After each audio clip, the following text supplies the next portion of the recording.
అందరికీ నమస్కారం. Welcome to vapour Telugu channel. ప్రస్తుతం తెలంగాణ రాష్ట్రంతో పాటు రెండు తెలుగు రాష్ట్రాల్లో కూడా ఒక వార్త సంచలనంగా మారింది. బీజేపీ కేంద్ర సహాయ మంత్రి బండి సంజయ్ కుమారుడు బండి భగీరథ్ ఆయన ఒక మైనర్ బాలికను లైంగికంగా హింసించాడని మరి ఆయన మీద అభియోగాలు మోపబడ్డాయి. మరి దాదాపు ఒక వారం రోజుల నుంచి కూడా ఈ వార్త ఇటు రాజకీయ వర్గాల్లో అదేవిధంగా సామాన్య ప్రజానికాల్లో చర్చనీయాంశంగా మారింది. అదేవిధంగా సోషల్ మీడియాలో కూడా ఒక విస్తృతమైన ప్రచారం జరిగింది.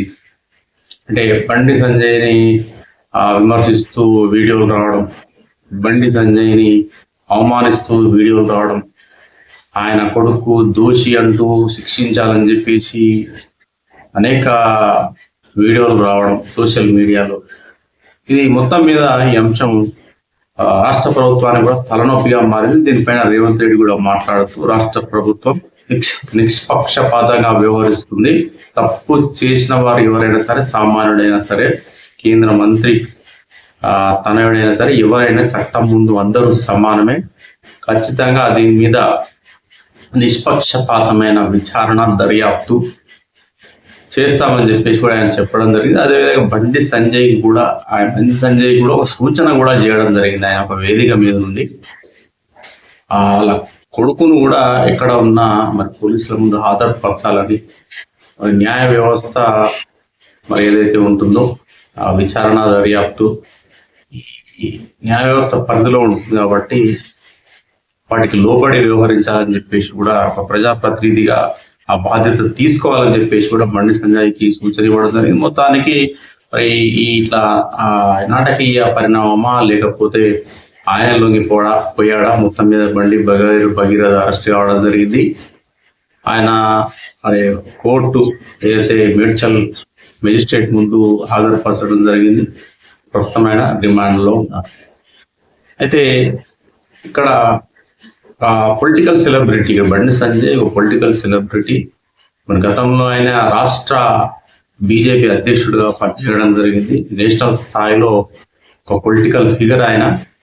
అయితే ఆయన ప్రతిష్టకు భంగం కలిగేలా మరి ప్రతిపక్షాలు కావచ్చు, అదేవిధంగా మీడియా ఛానల్ కావచ్చు, వార్తాపత్రికలు కావచ్చు, మెయిన్ స్ట్రీమ్ ఛానల్స్ కావచ్చు, అని ఇన్స్టాగ్రామ్ పోస్టులు కావచ్చు, మొత్తం మీద అయితే చాలా వరకు ఆయనను ట్రోల్ చేస్తూ, ఆయనను అవమానిస్తూ, ఆయన కొడుకును అవమానిస్తూ అనేక రకాల వార్తలు అయితే రావడం జరిగింది.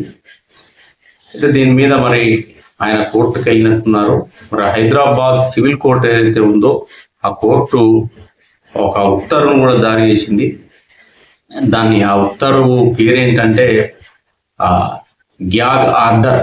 అంటే ఈ గ్యాగ్ ఆర్డర్ను ఎప్పుడు కోర్టు జారీ చేస్తుంది అంటే ఎవరైనా దేశంలో కావచ్చు, రాష్ట్రంలో కావచ్చు, బాగా పేరు ప్రఖ్యాతలు పలుకుబడి ఉన్న వ్యక్తులు ఎవరైతే ఉంటారో వారి యొక్క ఆత్మ గౌరవం దెబ్బతినేలా, అదేవిధంగా వాళ్ళ యొక్క పరువు ప్రతిష్టలు దెబ్బతినేలా ఒక ప్రచారం అనేది జరుగుతున్న సందర్భంలో కోర్టును ఆశ్రయిస్తారు. అలా మరి బండి సంజయ్ ఆశ్రయించినట్టున్నది.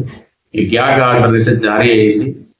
అయితే కోర్టు ఉత్తర్వుల ప్రకారం అయితే ఈ దాదాపు వారం 10 రోజుల నుండి బండి సంజయ్ పైన, ఆయన కుమారుడు బండి భగీరథ్ పైన ఏవైతే వీడియోస్ ఏవైతే అప్లోడ్ చేశారో సోషల్ మీడియాలో కావచ్చు, ఫేస్బుక్ లో కావచ్చు, వార్తాపత్రికల్లో కావచ్చు, మెయిన్ స్ట్రీమ్ ఛానల్ అవన్నీ తొలగించాలి అని చెప్పేసి ఒక మరి ఉత్తర్వును జారీ చేయడం జరిగింది.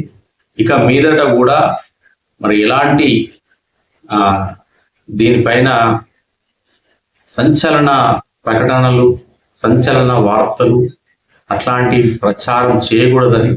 ఎందుకంటే కోర్టులో కేసు ఉన్నప్పుడు, కోర్టులో కేసు వాదోపవాదనలు జరుగుతున్న సమయంలో అలాంటివి చేసినప్పుడు కేసు అనేది తప్పుదోవ పడుతుంది. కాబట్టి అందరూ సంయమనం పాటించాలని, న్యాయస్థానం పరిధిలో ఉంది కాబట్టి న్యాయస్థానం చూసుకుంటుంది. నిర్దోషి అయితే బయటికి వస్తాడు, లేదంటే ఆయన చేసింది నేరమే అయితే మరి ఈ పోక్సో చట్టం ఏదైతే ఉంటుందో ఆ చట్టం ప్రకారం మరి శిక్షను అనుభవించాల్సి ఉంటుంది అని చెప్పేసి అయితే మొత్తం మీద ఆ కోర్టులు అదే చెప్తా ఉన్నాయి. మరి ఏది ఏమైనప్పటికీ బండి సంజయ్ నాకైతే గౌరవం. ఆయన అంటే రాజకీయాల్లో చాలా కష్టపడి పైకి వచ్చిన వ్యక్తి, బీజేపీ పార్టీకి ఊపిరి పోసిన వ్యక్తి. ఆయన సరే లైఫ్ ఎట్లా ఉంటుందంటే తండ్రి మంచి వ్యక్తి అయినప్పుడు మరి కొడుకు కొన్ని సందర్భాల్లో కొడుకులు చెడ్డవాళ్ళుగా ఉండొచ్చు. మన సొసైటీలో చూస్తా ఉన్నాం.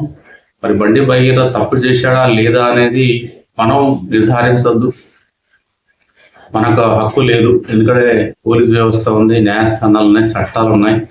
అవి వాటి పని అవి చేసుకుంటూ పోతాయి. కాబట్టి వారికే వదిలేయాలి. మనం అనవసరంగా ట్రోల్ చేయడం అట్లాంటివి చేయకూడదు. మానసికంగా వాళ్ళ కుటుంబం ఉంగిపోయే అవకాశం ఉంటుంది. వాళ్ళు డిప్రెషన్ గురయ్యే అవకాశం ఉంటుంది. బండి సంజయ్ తల్లి కూడా మరి ఉండేపోటు హాస్పిటల్లో చేరాలని కూడా వార్తలు వచ్చాయి. మరి ఆయన వ్యక్తిగత ప్రతిష్ట కూడా దెబ్బతింటుంది. కాబట్టి మరి కొడుకు తప్పు చేసినప్పుడు మరి తండ్రిని నిందించడం అనేది తప్పు అని చెప్పేసి కూడా చాలా మంది అభిప్రాయాన్ని వ్యక్తం చేస్తూ ఉన్నారు. ఒకవేళ తప్పు చేస్తే న్యాయస్థానాలు విచారిస్తాయి.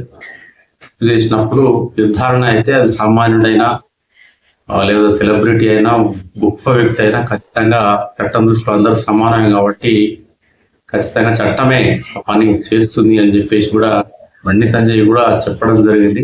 తన కొడుకు ఒకవేళ తప్పు చేస్తే ఖచ్చితంగా శిక్షించాలని చెప్పేసి కూడా ఆయన ఏదో మీటింగ్ లో మాట్లాడాడు.